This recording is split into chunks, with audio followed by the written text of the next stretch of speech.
L'info trafiquée de Yann Lambiel. Oui, bonjour Lausanne, c'est Berne. Oh, il est vrai qu'elle ne rechigne pas sur la vinasse, Lilibet.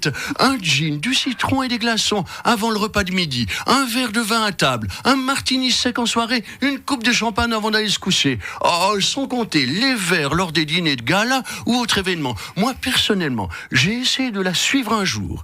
Un soir, plutôt une nuit, elle m'a laissé dans le caniveau, mamie Couronne. Oh, franchement, au niveau fiesta, à part Nouria Gorité et Christelle Luisier, je pense que personne ne peut la suivre, la reine. Mais manifestement, ça devient dangereux pour sa santé. Non, mais franchement, Valérie, elle a 95 ans. Foutez-lui la paix. Moi, si j'étais elle, non seulement je doublerais la dose de martini, mais j'essaierais la coke. Après Squid Game, la série sud-coréenne de Netflix, dans laquelle des personnes pauvres jouent à des jeux d'enfants pour gagner des millions au risque de leur vie, la RTS lance Juge Game, où l'histoire de dizaines de juges suisses qui doivent jouer à 1, 2, 3 soleils pour être élus. Juge Game, dès le 28 novembre.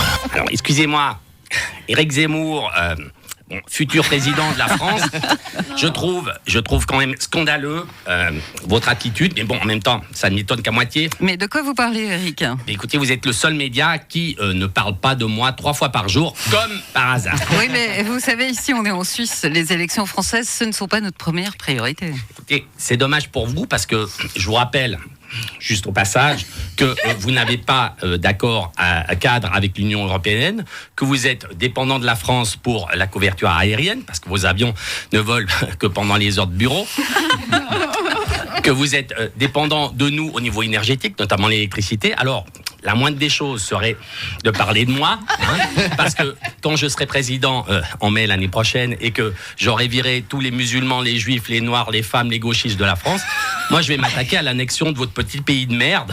Et là, je vous oublierai pas.